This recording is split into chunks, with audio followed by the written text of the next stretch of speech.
Both Tonya Pinkins and Dominique Sharpton are going to be joining us a little later than 5 o'clock. So we might be able to do the opening intros a little bit longer, or Benny Ambush and I may just start the conversation. It's a very important day. Thanks to President Trump, we all know that there's something called Juneteenth.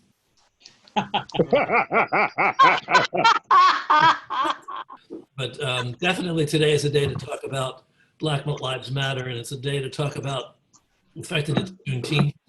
And I think all of us knew that before Donald Trump told us about it.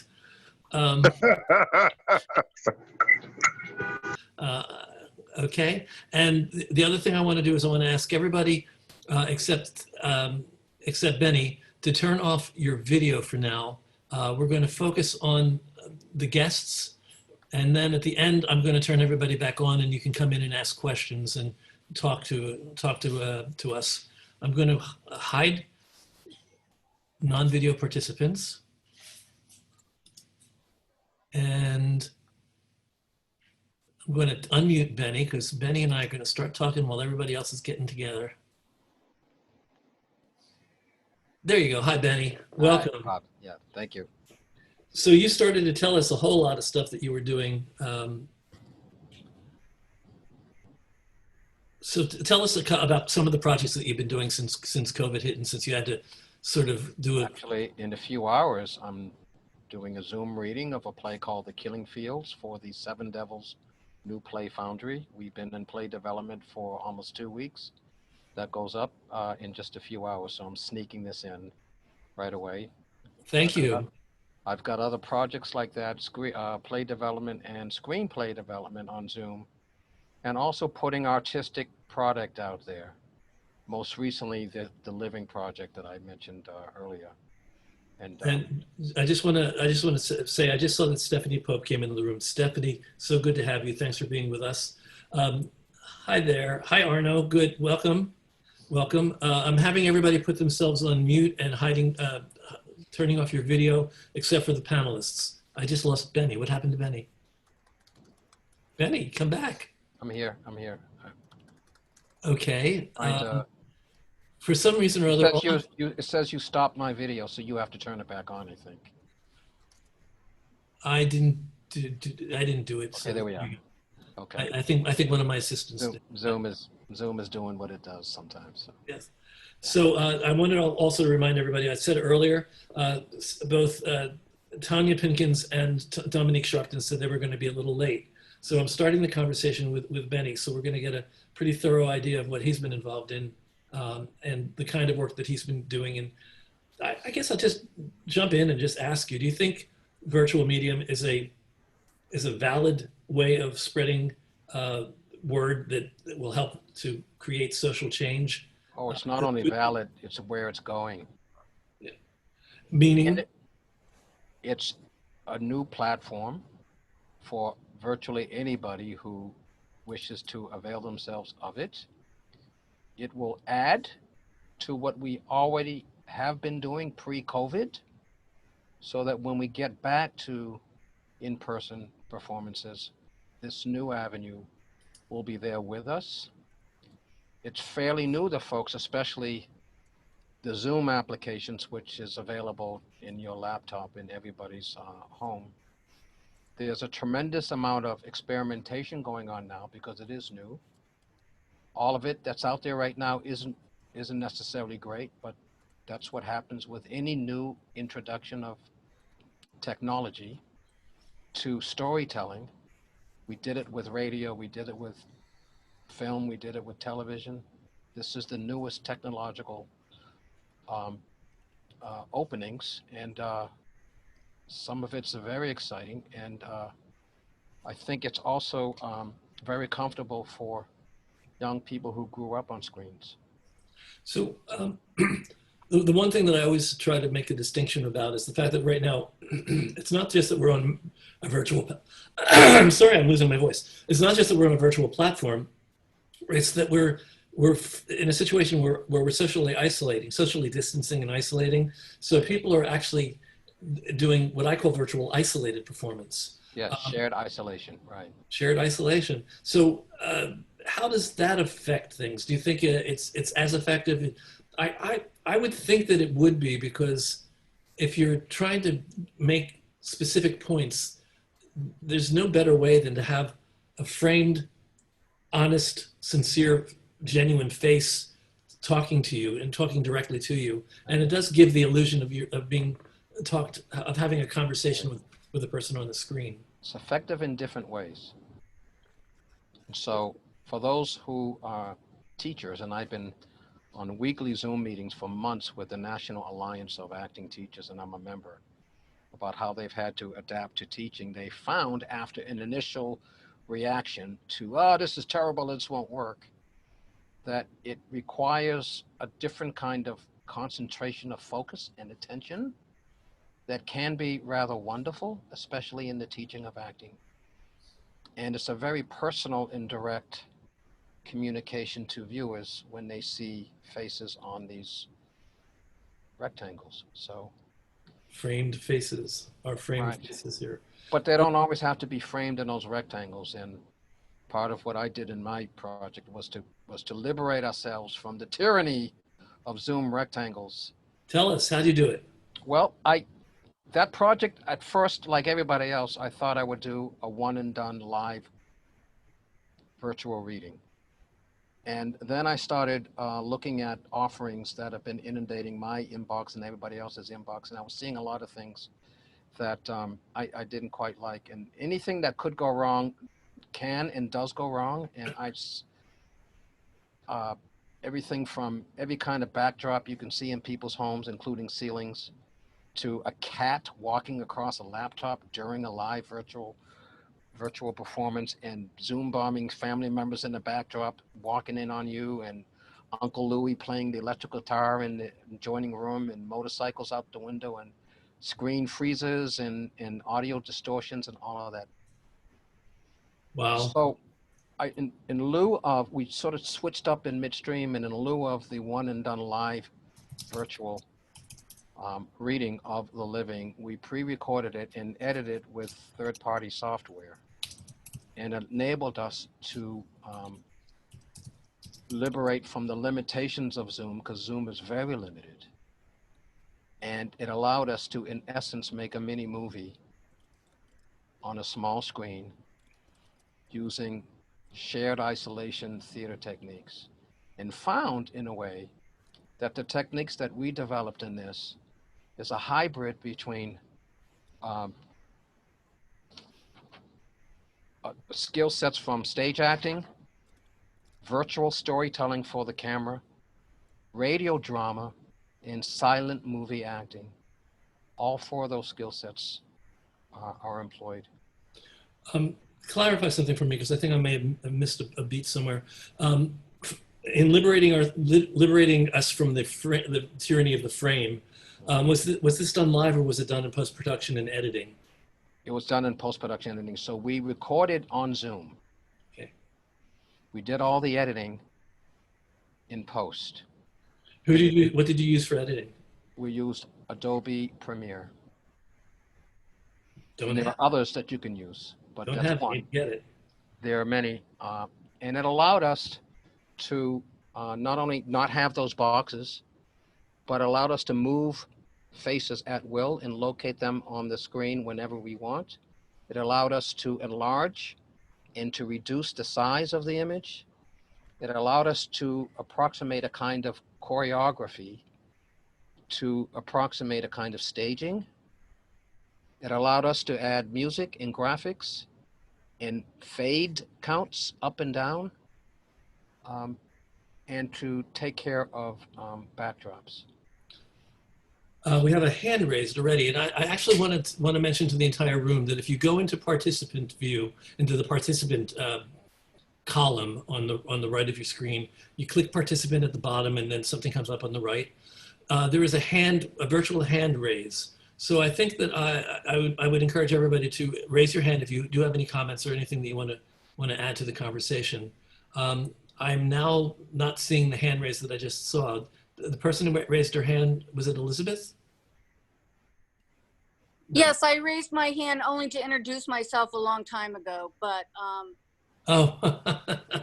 I'm Okay. listening. I'm just listening. So Benny, you were talking about things that can go wrong on Zoom. Like what? Well, the screen Only freezing. teasing. Oh yeah. Like what can go wrong, right? Yeah, we'll get, yeah. Yeah. So I was hoping that we'd have Tonya and Dominique by now, but I do want to delve into the whole issue right now of um, how you feel about using virtual medium as a way to voice your protest and have your message be heard. I say this because I'm, needless to say, I mean, I'm stating the obvious. I'm in solidarity with everybody that's been rallying about the situation with George Floyd and everything else that's going on. The Rayshard Brook, and I can't bring myself to go out and not socially distance. So I'm looking at virtual medium as being an alternative. Is it a valid alternative, or is it? Absolutely. As long as you can connect with people, you have the opportunity to share a message and, depending on the format, exchange in conversation. So You think it's fair? The basis of it. And you can get to people anywhere. You've got somebody from Malaysia right now, right? I know. On this call. Well, damn, that's great. Nancy, you're a star. Yeah. So potentially your reach is global, as long as somebody has a connection. Well, that's interesting. Wi-Fi connection. That's the interesting thing about all this is I was very reluctant to get into all of this, and before COVID, I really ignored virtual medium completely because I was very comfortable in live presentation and my format, having people in a room and being able to talk to a room. The way I work, the way I am, I sense the people in the room, and I can sometimes know what I need to say because of the people, okay, I'm very 70s, the vibe that I was getting from the people in the room. I don't always get that on virtual, so. Not in the same way, but you still can, and you can do both, Bob. All of us can do both. When we get back to when we're allowed to be in each other's physical presence again, you can do that and this as well. It's your option, but it's an and, not an or, in my mind. The interesting thing, extension of storytelling possibilities. The thing that I wanted to say that was interesting for me was now that I'm doing it, I'm liking it very much. It's got many advantages, and one of them is what you were talking about, which is the potential reach. I would not have people from Seattle and Malaysia and Cincinnati in my live events. And I have them now, and I'm very grateful to be able to share this with people outside of the New York area. That's right. So all of you who are with us from outside of New York, thank you and thank Zoom. Sam Berlind, I think I see your hand raised, and it probably was in relation to what we're talking about the technical aspects before. So Sam, come on in if you want and let us know what you wanted to ask. Should I have the video on also, or doesn't matter? We've got Tonya Pinkins in the room. Hallelujah. Myself. Hi, I'm here. You're here, yay. So Sam, just ask the question that you were going to ask. Yeah, when you're using Zoom, and then you start to edit the footage in Adobe Premiere, when you're zooming in from the boxes, does it end up having a problem with that as far as holding up the resolution? Not at all. Please. Not at all, no. And I'll tell you a little trick that we did. Rather than have people during a scene, as we were recording, pop in and out, because you know with Zoom, everything pops up and pops out, right? We left everybody on the screen all the time. And when it was time for you to enter, say if you came in halfway through the scene, you just had to get yourself ready to be there. But we kept everybody on the screen all the time. And we did all the editing in post. We took out who didn't need to be there, left who was in there, who needed to be in there. See, if you're not doing editing in post, then one thing that is effective that I found is having only the people who are acting who are going to be on the stage to have their video and audio on, and then everybody else in the room is supposed to be off, and you put hide non-video participants. Right. So only the actors in the scene appear on the screen. Here's the problem with that. What's the problem? The problem is they forget to unmute. They come on and they start speaking and they forgot to unmute, or they come in late, or they come in early. And the thing with Zoom is when you disappear and come back in, it puts you randomly on the screen, so you don't end up where you were a minute ago. It does. It has this way of putting you in the order in which you appear, actually. The first Yeah. person on the screen is appears Yeah. upper left, and then the next person right to the right of them, and the next person to the right of them, and then below. Yeah, it's very systematic how it happens. Tonya, I want to welcome you to the Zoom room, to our chat. We've got 46 eager attendees here who want to talk about virtual presentation and possible ways of using virtual medium for getting word out for social change. And we have people here from Malaysia, Seattle, Cincinnati. They're from all over the place. So my question to Benny earlier, and my question to you now, is: do you feel that virtual platforms are as effective, or just different, or less effective than being able to do things live and to be able to get out there and rally on the streets? I was saying that I was hesitant to go to the rallies because I'm very conscious about social distancing. So I'm looking to virtual medium as being a way of actually getting words out without having to gather socially. How do you feel about that? I think that every single, avenue, platform, stream that is possible to use, we have to use them all, because there's a different audience at the, mouth of each of them. And we have to have people working every avenue that there is. Okay, so so here we are in Zoom, and can you do me a favor? Could you actually just say a few words to the room about your background and what you're up to and what you're doing now? Me, Tonya Pinkins? Yeah, Tonya, because I know you're doing some specific things right now. Oh, okay. So my name is Tonya Pinkins. I'm an actress. I've done 9 Broadway shows. I'm a Tony Award winner. I've done some independent films. I've done a lot of episodic television, and currently in post-production for my first feature film, which is called Red Pill, social political horror film starring Luba Mason, Ruben Blades, Kathy Curtin, Kathy Olby, Colby Minifee, Adeshalo Sakalumi, and we shot it last fall, and hopefully it'll be out for the election, because it is a get out the vote kind of movie. Like, if you don't get out the vote, this is the world you're going to be living in. God forbid. Red Pill. I remember you sent me the graphics last year. They were a little scary. Yeah, it's scary. And now we're living the scary that I was just writing about as a movie. Yeah. Oh, good Lord. So Larry Wrinkle, did you want to ask your question? You've had your hand raised. Okay, so maybe not. Oh, yeah. Do I unmute? I didn't know. There we go. I wanted to ask Sam about the Premiere software.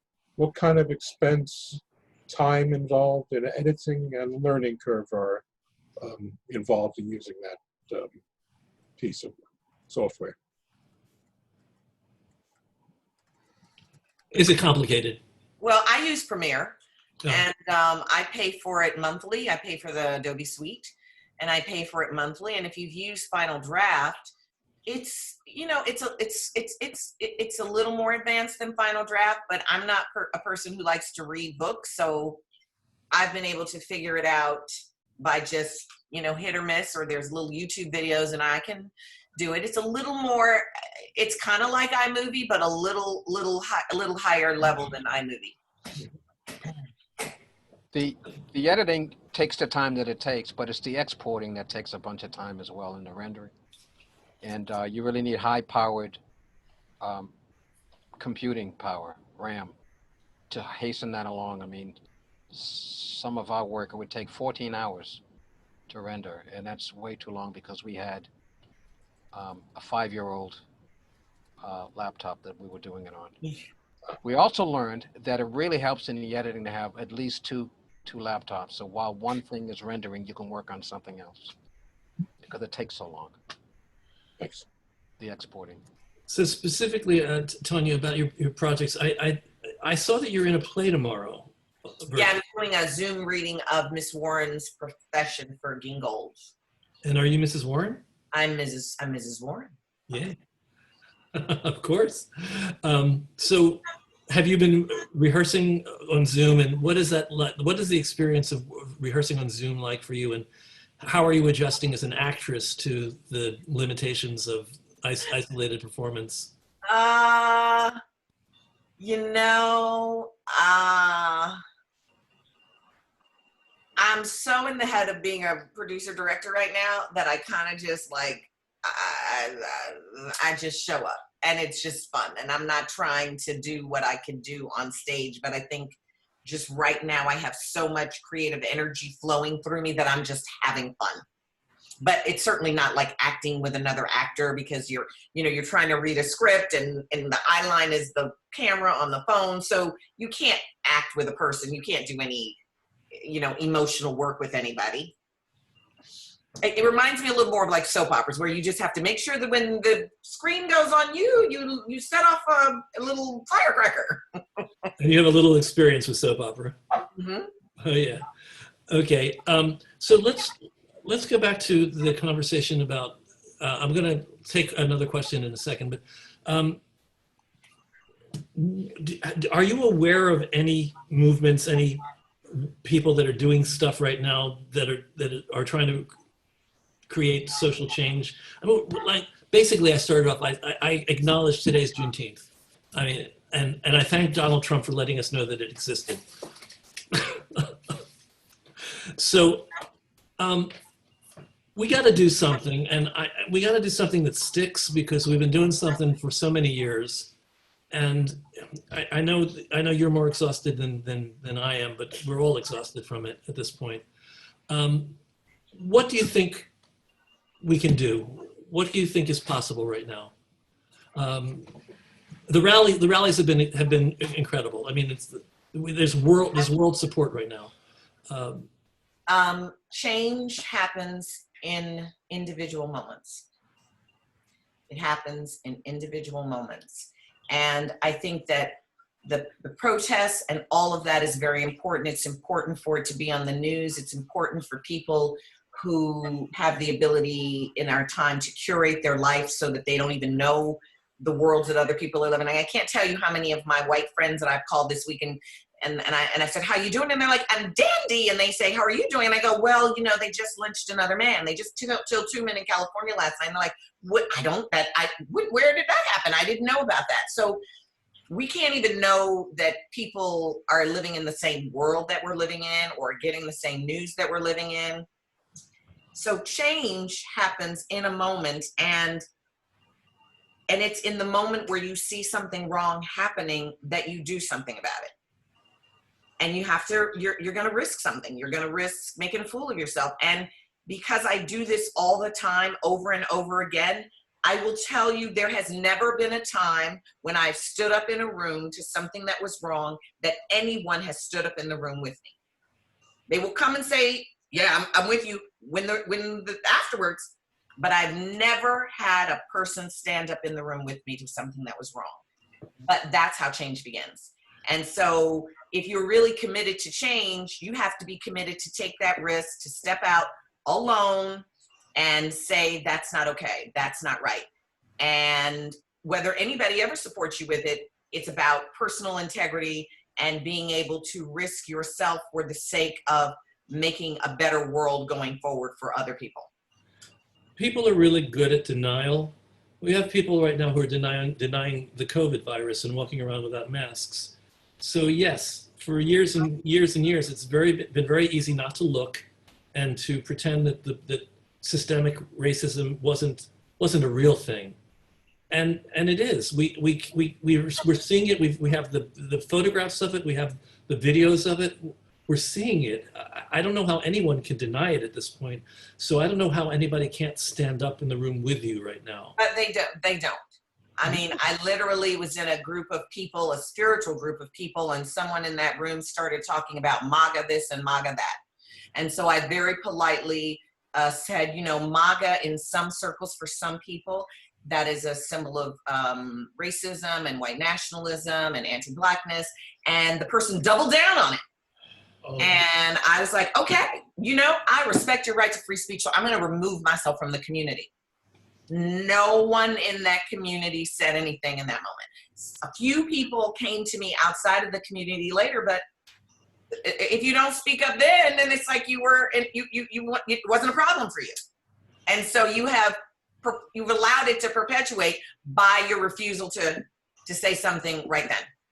And so we need that kind of courage. We need people to, you know, risk being ostracized, which risk being thought bad of, but there's no reward without risk. These people out in the streets are risking their lives. They're risking their safety from police brutality. There is no reward without risk. It doesn't happen easily. If it happened easily, it would have happened a long time ago. So people got to risk something. Benny, any thoughts about this? And add to that, that's pretty good. Well, Courageous vulnerability, it takes that too, courageous vulnerability. And also, change sometimes happens in lurches.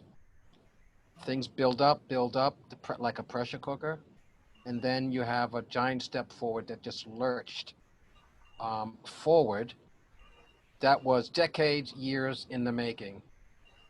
The problem is to be vigilant and to keep going forward and not retrenching. And we've had enormous retrenchment in the last 30, 40 years. And we have to also remember that whenever there's this rush to move forward, there's huge backlash. So you have to expect the backlash. You have to expect that when I'm going to step forward in this, I'm going to get slapped in the face. Like, you got to prepare for that. You got to be like ready. Like, you got to prepare like a ninja. Okay, boom, going to get slapped in the face because it's going to come. I wrote an editorial in my newsletter last week, and I pointed a finger at the president for some of the things that are wrong. And I got a lot of emails from people who thanked me, but I got one brutally angry email from one who said they were going to report me to the not-for-profit police or something like that. It's like, what? So that I wasn't allowed to take a stand because I'm the executive director of a not-for-profit. I'm careful about taking stands, but sometimes things just seem too obvious not to state. Well, if you went on my Twitter feed, it gets real vicious in there. Yeah. I get called all kinds of names.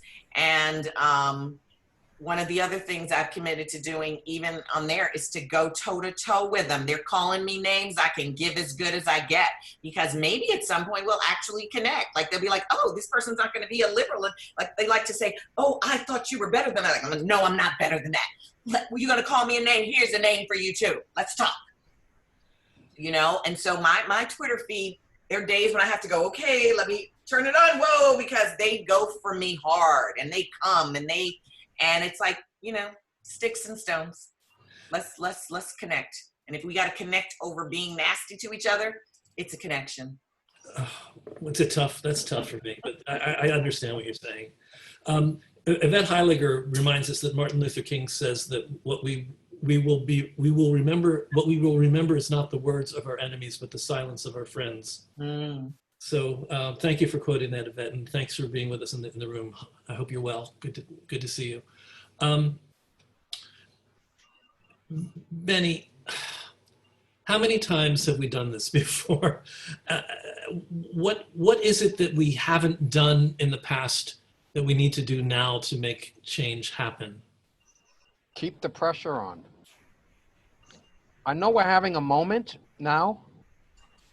Some say it may be the beginning of a movement. I'm not sure yet, because I have seen moments like this before when I got my hopes up. I remember the cities burning in 65 and in 67. I remember cities burning in 92. I remember all the commissions. I remember the protests. I remember the hope. And it all went away, retrenched, slid back. So I'm guardedly and cautiously optimistic. There are some things that are happening that we haven't seen before. It is The protests are decidedly multicultural and they're global. It's clear that something is in the air, but we have to see where that goes. And I'm very, very fearful about what may happen tomorrow in Tulsa. I do think Tulsa is a calling of the troops. I think that these lynchings is a coordinated effort. He has been upholding and retweeting QAnon and the Boogaloos, so he is playing to them. And I too am concerned about what happens after tomorrow. I am literally preparing to leave the country. She's put the threat out. I think the world is falling together, but I think on the way to that together, we're going to see a lot more blood and violence. Yeah. I mean, much more. It's going to get much more bloody and much more violent. Oh dear, I hope not. I see, People hope it, but it's not happen. I'm Hope with is you so on that, dangerous. Tonya. Hope is so precious, and yet hope is the thing that can lead us to complacency. Right. I mean, that's my podcast 2 weeks ago was with Harry Nicholson Kelly, who is a contemplative, and he was quoting some prisoners of war talking about, who were the people who didn't make it, and it was the people who hoped that they would be rescued by Christmas, who hoped they'd be rescued by Easter, and they died of a broken heart. There's a way in which when you just kind of accept where you are, you just kind of roll with it, and I'm one of those people that my hope is big for the scheme of life. Like, I'm not worried that we can destroy the earth, and I do believe that we're always evolving towards higher and higher levels of consciousness, but it's always a step forward. It's a spiral, so there's the up and the down of the spiral, and we're about to go through a really bloody, violent time. Just so everybody knows, Dominique Sharpton just emailed. She said she's still stuck on a Zoom with the mayor. Okay. So she will be with us, assuming that the mayor's Zoom ends before we do. So, anyway, I'm just concerned. I'm just concerned about so much. I don't know what difference my voice can make, but I want to do something to add to the conversation. I don't want to be self-important and assume that what I have to say is that valuable, but it's valuable it's valuable. And I think we all need to know that our voices are worth being heard. I am encouraging you, Bob, and everybody else who's on this call to put your work out there, because you don't know what the impact will have. Sometimes you'll never know what the impact is, but there will be an impact somehow. The pebble in the lake and the ripple effects, right? Put it out there. Well, and you can get to so many people now, virtually. Yeah, so true. many people now. So, and you've if got you do it artfully and beautifully, you're going to move minds and hearts. And you've got to welcome the criticism and the attacks. You've got to, like, as Hannah Gadsby says, you've got to munch on the hate. Like, you got it actually is. It's informing you. As you can absorb all the other opinions that are different from yours and that disagree with you, it does inform you, and it educates you, and it makes you get smarter and clearer about what it is you're actually trying to say.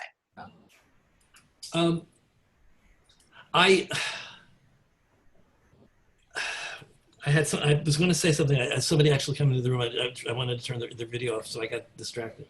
I know that Elizabeth Layton has been waiting to ask a question or make a comment. So Elizabeth, can you unmute yourself? There. Hi, I just wanted to echo what Tonya said about risk. I had the privilege of going up as a reporter to Brown University 3 years ago to cover the Black alumni reunion, and that's where I met Benny Ambush.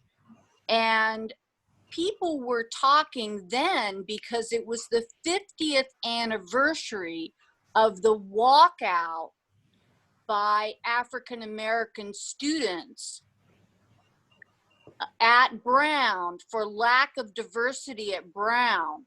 And one thing shocked me.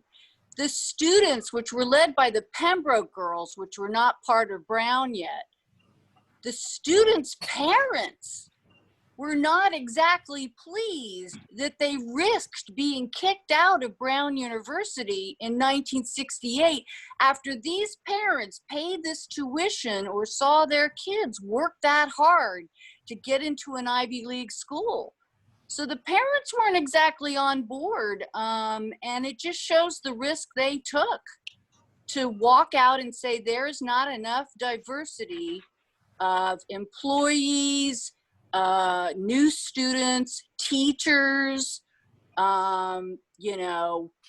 grounds people, whatever it was, all across the country. And they spearheaded Brown students being able to go around to high schools and recruit from those high schools. And they spearheaded a huge, huge change at Brown. So Elizabeth, what is the lesson we can take from that? Like you put it into like a sentence, or put it into a question to the panel. Well, the question I have, and it also came up at that conference, the brief history of the last 10 years in social protest, including Colin Kaepernick kneeling during the national anthem to protest police brutality. I'd like to see just the last 10 years talked about in a virtual dramatization of some kind, showing the people that made sacrifices that didn't get recognized, people that were booted out of universities and didn't get recognized. Is there a way to do a virtual story about that would wake up people? If you're following the chat, by the way, somebody's mentioning that Alice Walker was kicked out of Spelman, a black women's college in the 60s, for taking action against Jim Crow. So I mean, there are universities that tell people that I shouldn't work there. The College of Staten Island, a university in Michigan, they tell their students I should never work again because of my public stands, particularly about mother courage and that Black perspectives matter. This happens to me all the time. And I regularly in rooms, if there's something that is written that is racist or that's going to project my people in a certain way, I just will tell you, I'm not going to say the words. I don't care that you wrote them. I'm not going to say them. So you can fire me, but I'm not going to say these words. And this is why. And so you have the choice to rewrite them or fire me. I just don't do it. I think for the first time, more people than ever are beginning to understand what systemic racism is. I think it was a concept that eluded a lot of people. They don't realize how ingrained it is in our society and how we're all, as Oscar Hammerstein said, we're all very carefully taught, and sometimes carelessly taught. Well, I think that it's also that it doesn't affect you. So like I was in a meeting with a bunch of people the third morning of the riots, and there was a lot of people, more than this room. Watermelon. And I would have thought that someone would have brought up what was going on in the world, but no one did. I was the only brown person on the call, and they were talking about Disneyland because that's what was going on in their life. I mean, and like, how can I be mad at them? It really was not any concern to any of these people. And then there came around, because it was a business meeting, then there was the business section where they started to explain to us what people were searching for, and people were looking for answers, and that if you weren't addressing it in your work, then you might be accused of being tone deaf, or you might be accused of being complicit. Then everybody was like, whoa, whoa, whoa, whoa, whoa, wait, okay. Now it became interesting. Oh, I guess I better find out what's going on. Can any of the Black people tell us, what we should do? Oh, so when it's going to affect your bottom line, now it's interesting to you. All these people with the Black Lives Matter emails and the posters, it's performance. It's rehearsed responses. Okay, this does not get solved tomorrow. It doesn't get solved next year. It is forever and ever. Rashad Robinson said, "A budget is a moral document." How she's a Broadway actress. She's been in like 9 or 10 Broadway shows. She's a Tony winner, and I mean, she'd been leading a lot of this Black Lives Matter stuff before it was Black Lives Matter. Who's talking right now? Who is that? Steve Sherman? No. So you just put your finger on, Tonya, about separate Americas. You remember I think it was the Kerner Commission that said there are separate America, one black, one white, was probably even more now, but separate Americas. We live in the same country, but our experience is very different. And if you don't live in mine, or I don't live in yours, we may not know about the other, and there the problem is. So, Another quote from Yvette Heiliger. Sidney Poitier said, "Artists are the gatekeepers of the truth. We have a responsibility and duty, especially if they get rid of journalists," which I think Trump is trying to do. Well, in the dictatorship, the intellectuals and the artists will be executed first. first ones to go. Don't doubt that. The intellectuals and artists will go first. So last year, Tonya, we had a panel with you, and we were talking about getting past the gatekeepers. So you were directly addressing the difficulties within theater. And you also had some ideas for plans for things that you wanted to do to try to break through all of that. Is there any movement that you see? I know. I'm being rhetorical, but I'm trying to stimulate a conversation. So tell us what you meant when you wanted me to do a panel about getting past the gatekeepers. I don't remember because it's a new world now. That world doesn't exist anymore. You know, I spend a lot of time listening to the thought leaders, and I'm friends with many of the thought leaders. And last night I heard from, I can't think what his full name is, but he was the Secretary of Education under President Obama. Never heard of him before. God, this guy was on it. He said, white leaders need to make it their mission to create more Black wealth. Period. How can I create more Black wealth? He pointed out that Princeton has an endowment of $26 billion. And 26 people manage that $26 billion. And each of them is paid more than $1 million a year to manage the endowment. There's only one African-American person in that. There's a problem right there. You got 26 people. That could be divided up, some Native Americans, some Latinos, some Asians. Like, you're giving away $1 million a year to people to manage this endowment. There's a step right there. How are you going to increase wealth in other communities? Because the wealth is what matters. Because the only reason these people are gatekeepers is because they have access to the capital. So it's interesting when you put it in those ways. You might think it sounds radical, but it's a way of incentivizing people. It's a way of giving them an incentive to do something right. And he said, you got to do the stats every year. He said, every time you play, he was a former basketball player. He says, you know everybody's stats. We got to check the stats every year. Okay, how we doing? Where's the money going? Who's in the jobs? We got to check our stats every year to see if we're honoring this commitment we've made. Benny, you're from a college background. You taught at a college. What is Several. Yeah, tell us about that a little bit, and tell us Oh about. man, How inclusive were they? mad respect to all those who work in the academy, but it's hell on Black people and people of color. I'm telling you, it's really hard and unfair, and it's booby-trapped. And as wonderful as aspects of my experience in the academy at many colleges and universities across the country have been, it can be very inhospitable and toxic to people of color. And it's systematic. If you Baked in the cake and how they do things. And if you could be specific about a couple things, I mean, just pull out a couple. It'll make it more real to people. It'll be a little bit more palpable. I think a big issue right now in classrooms, in colleges, in university is who's in charge. You've got students now who are wanting to curate their own experience, their own education. And they are empowered by policies from administrations to exert pressure on faculty for control of material and what goes on in that classroom. And although it's always a negotiation, and it should be, I think the pendulum has swung the other way in recent years, and I find a lot of teachers with no protection. That's where I am right now. Well, that's a sad place to leave the conversation right now, but I do want to turn to something else. Elizabeth Layton made a couple comments, and it was noted by somebody in chat that these are ideas that we can all, as artists, embrace and do and create.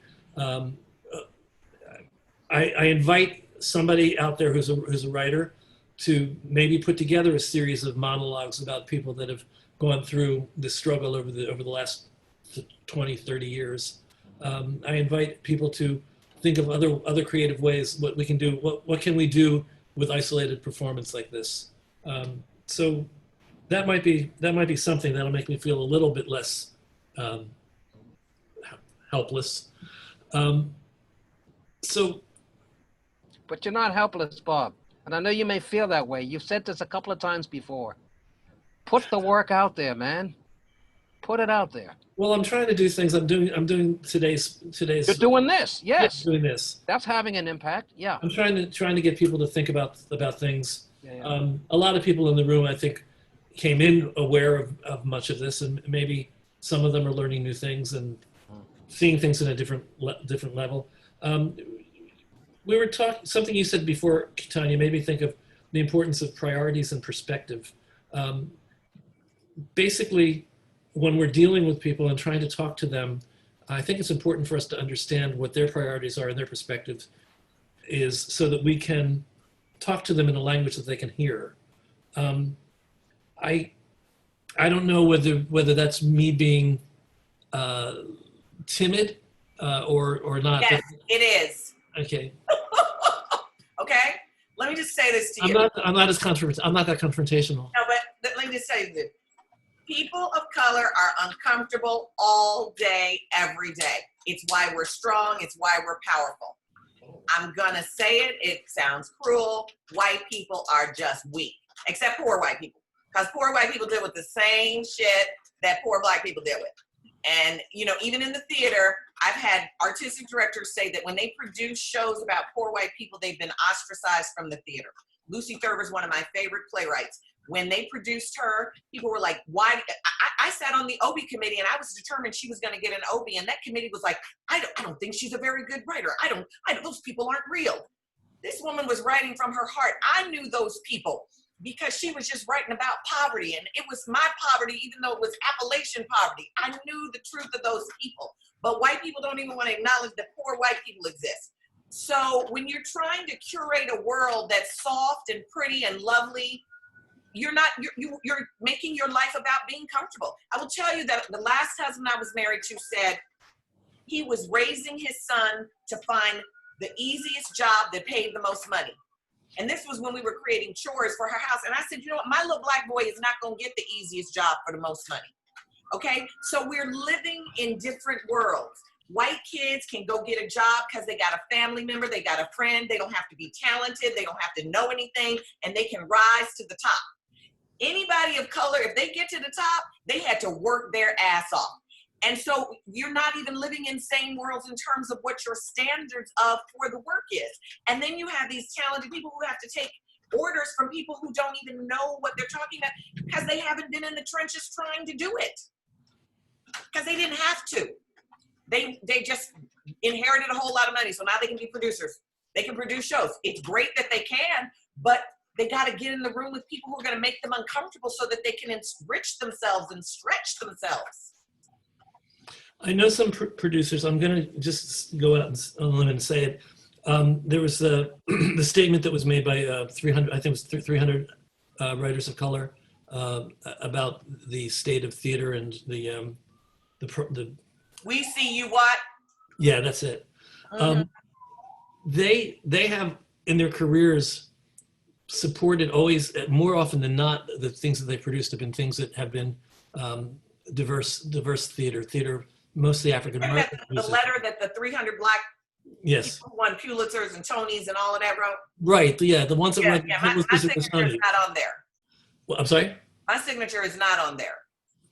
I actually noticed that.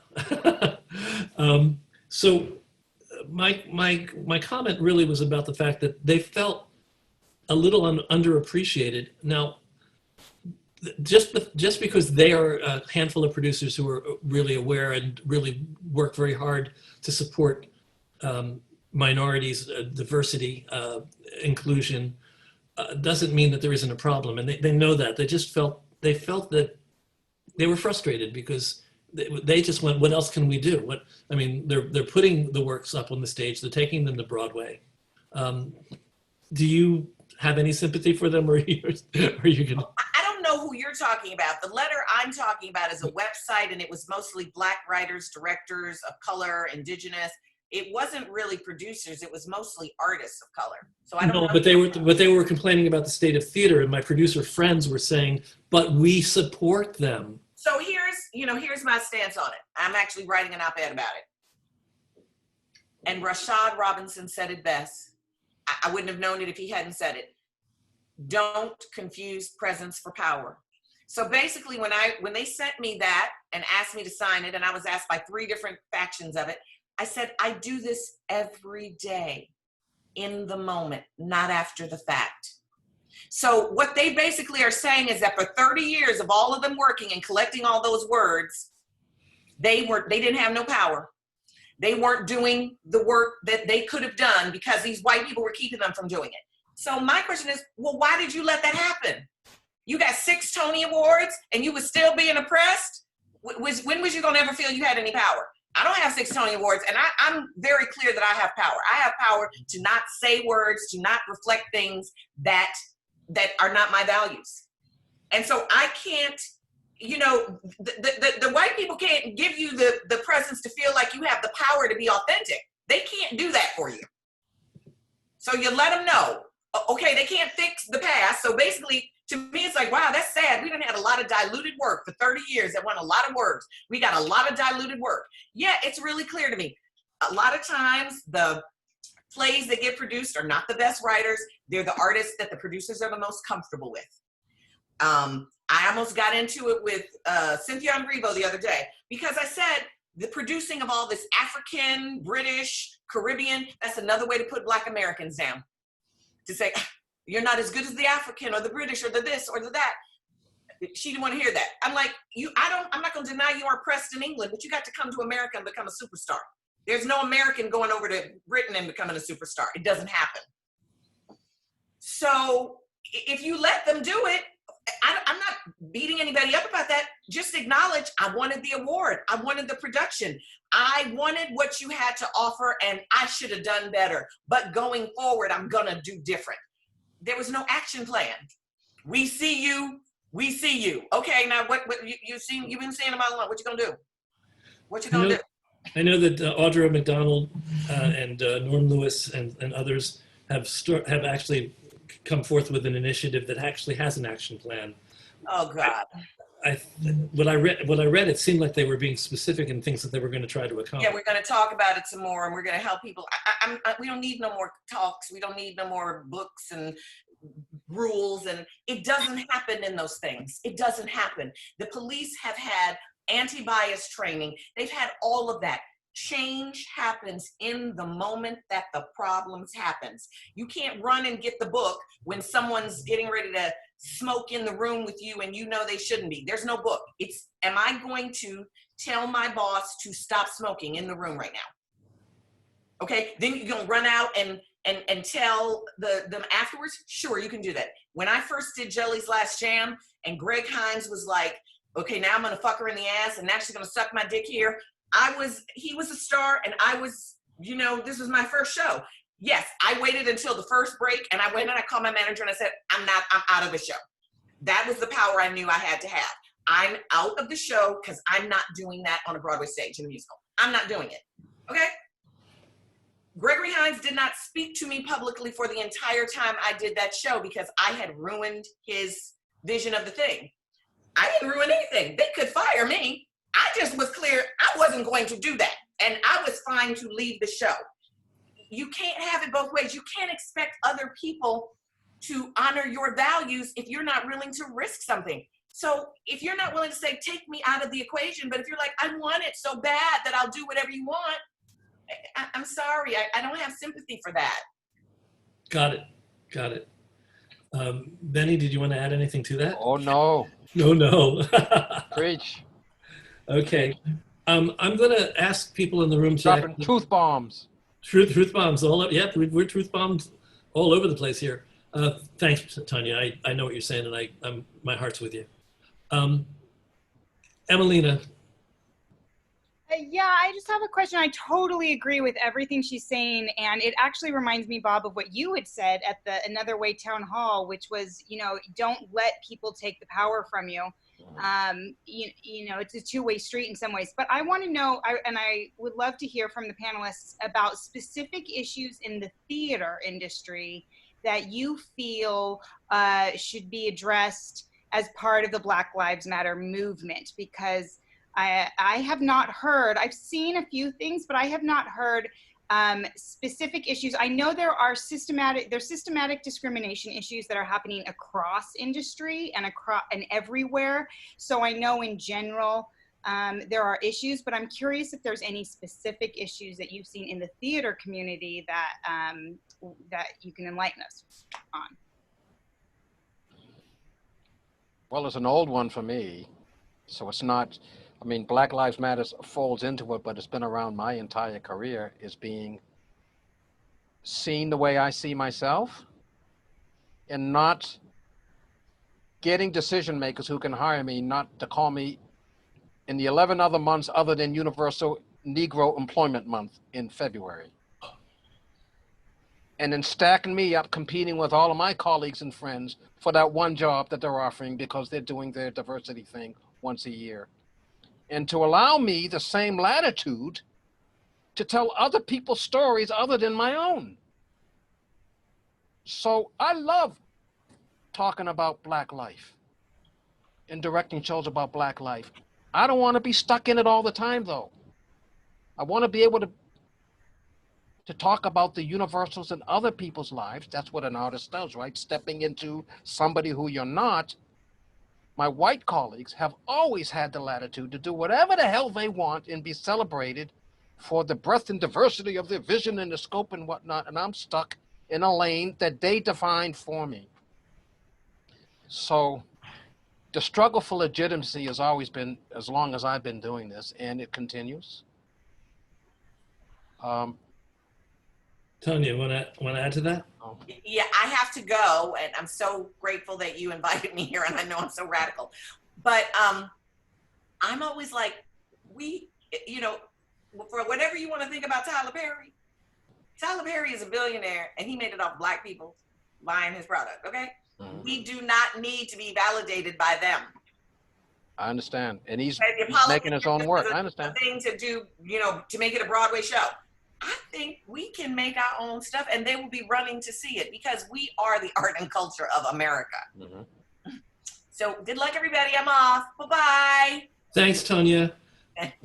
I'm going to shoot another email to Dominique and see whether she's going to actually join us. So I've done that too. It hasn't been Tyler Perry, but I've run my own theaters as well. Tell us about that. And with the decision maker and things. I've run the Oakland Ensemble Theater in Oakland, California in the 1980s, and was for a hot minute the producing director of Theater Virginia in Richmond, the former capital of the Confederacy. And then a student founding member of the Rights and Reason Theater Company that is 50 years old now. What is the Rights and Reason Theater Company? I'd like to hear more about that. It came out of the Afro Studies program back in the old days when I was an undergrad at Brown University, and it evolved and developed to be the performance component of the Afro Studies program, now Africana Studies. And it often creates original work based on a research to performance methodology that was crafted during the 70s at the Rights and Reason Theater Company. And, there's a training component to it, and it also produces independently. Can you put something into the chat about it so people can find it online or something? Yeah, you can find it online. RITES. I'll put it in there to everybody. Let me see. And I assume a lot of people would have questions for Tonya, but guess what? She's not here anymore. So please, guys, we can do another five minutes or so, and raise your hand, ask questions, join the conversation, or are you stunned into silence by it? I told you it was going to be a heated discussion. I knew it was going to be a hot topic. Stephanie Pope, you want to say hello to the room because everybody introduced themselves and you didn't yet. Oh no, I think she left. Stephanie Pope, I'm so sorry we lost Stephanie. Anybody else want to say anything? Are you speechless? Basically, Nancy, yes. Hi. I'm sorry. Sorry, may I ask a question? I just want to get some suggestions from Benny. How do you get the audience to tune in to difficult topics on Zoom these days? So my question is about getting the audience to pay attention so you have a chance to reach them and move and capture their hearts and minds. Thank you. That's all part of marketing and how you talk about the work that you're putting out there and try to find hooks for them. And also understanding that you often don't have one audience, you have several audiences. And if you can identify who it is you're trying to reach, you can tailor how you talk about your work to them in ways that are relevant to them and adjust it to another set of people.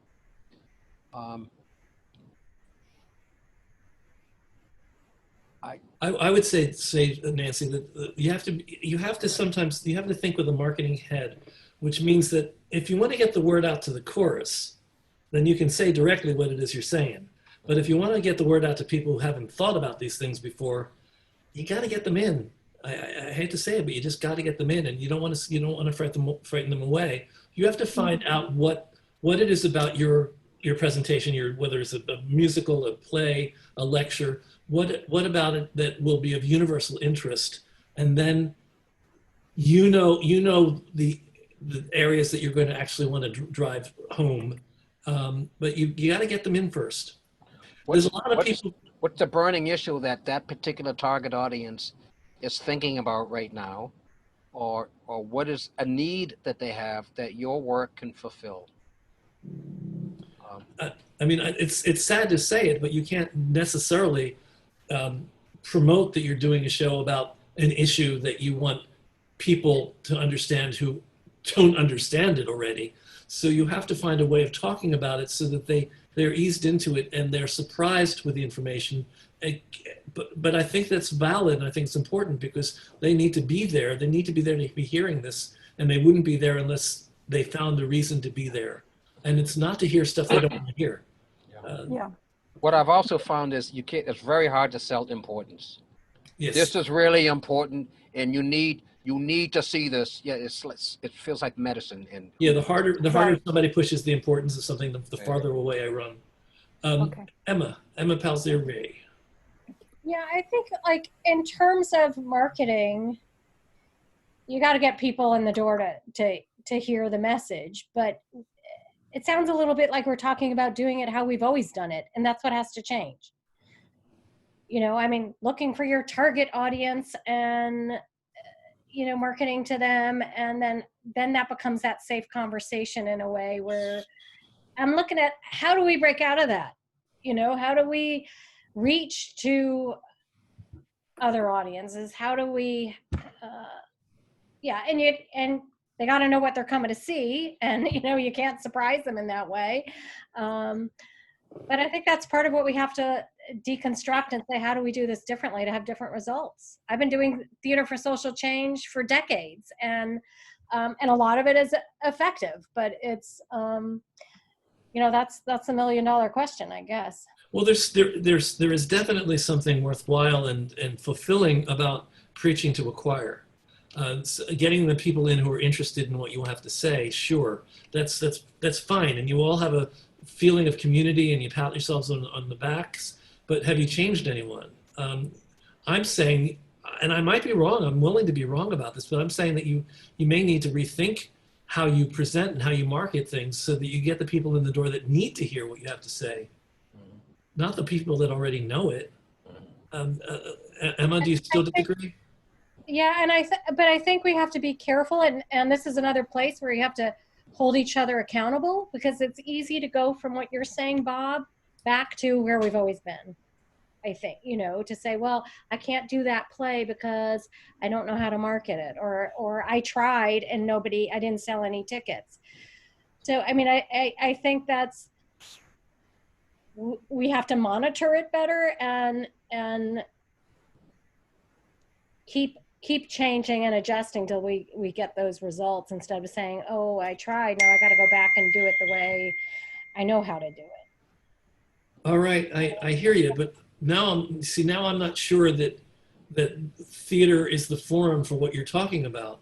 Yeah, maybe not. And I mean, that's not going to be across the board, certainly, but for those of us that are looking at how we have these conversations through our art is. Well, we're trying to get if theater's trying to get an audience. The great thing about theater is it can present ideas in a way that doesn't necessarily have to be didactic. It presents it through examples, through human interaction. You can learn a lot from the characters. You can come to conclusions from what the characters are and what they say and how they behave. And it's not like the people are being lectured to. So theater is a great medium for changing people's minds, I think. It's subtle, but I'm not sure that you can get them in the door if you say, this is what I want you to learn about. This is the theme of the play, and it's an important thing for you to know. So I don't want to sound stubborn, but I just think that I think you'd have to be careful about how you market things so that you get the audience in that needs to hear it, not necessarily the audience that wants to hear it. Yeah, I agree, but I think we have to keep looking at that. Okay. Yeah. Carla, did you want to say? I see you have a thank you to the panel. Carla, okay. Well, Carla. Hi. Yeah, I just actually wrote it in there because I have to run. But we've been addressing this for the 5 years that I've run the theater department, or created the theater department in the mayor's office of media and entertainment. And we have a lot, the inequities within the unions, for instance. We help fund Roundabout's program with kids coming from Title I schools in the city that had never really thought they could have a paid training, get into a paid training program that's got mentors from MyOTC as part of it. And we kind of have been on the forefront of those kinds of implementing things that really will make a difference in the industry and change the industry, and have funded a lot of programs through ticketing, through NYCHA housing. We do something called Broadway in the Borough. We produce a show in the boroughs outside of Manhattan where we take currently running Broadway musicals. We take the cast and the musicians. We work with the Musicians Union and Actors Equity to pay rates for them to come out and do these performances in a daytime performance, like a concert version.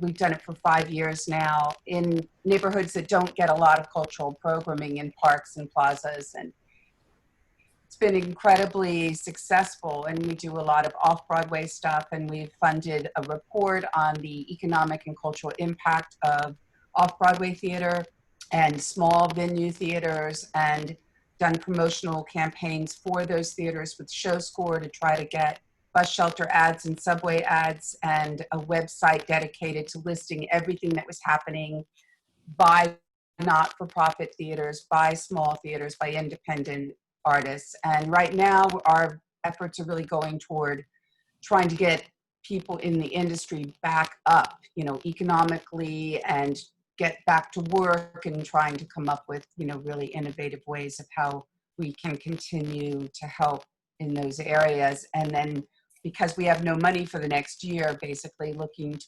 partners to continue the programming where we can. And there's some pretty innovative things that are happening, but very big objectives now with what's happening. And I agree that, I started in the Dinkins administration and wasn't in city government again until the de Blasio administration. So I've been kind of on the forefront of social justice my whole career in one way or another, not necessarily always in government.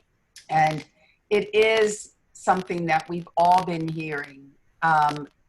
There is a difference in what I'm hearing now, but it is always that, you know, that slipping back into complacency that's always the worry of, you know, how real can we make this? I mean, one of my best friends is a Broadway producer, and she's one of, I think, the only African-American woman producer out there on Broadway. I mean, those kinds of changes, we've been trying to get inroads into helping get programs up to change the nature of the directors and the producers, but basically Carla, starts with general managers getting that experience. Carla, just curious. The producer, are you talking about Aaliyah Jones Harvey? Yeah, Oh, I am. Okay, yeah, you're right. She is one of the few. She is, and she's, you know, someone I depend on for information about what's going on. I'd like to depend on her more, but she never answers my email. Oh, would you like her to come on and do a panel? Yes, I would Be on love a that. panel or I've been something? asking her for about 2 years. Okay. Oh, you have? Yes. Well, I will talk to her about it Monday. I'm going to talk with her. So Benny, thanks for staying late with us. Yeah. Everybody in the room, thank you for being with us for a Thank you all. Thank you all. Good luck to you in all Yeah, the this work was great. that you do. It kind of circled the topic, and we went to a lot of different places, but I hope that there were places you found interesting and you found valuable going to. So next week, guys, I hope you'll come be with us. It's not as heated and controversial as today. It's going to be basically Bailey Slevin, who's a financial advisor, is going to talk to you about finances for artists and how you need to adjust your financial plan during COVID. So she's been helping a lot of people, so hopefully she'll be helpful to us as well.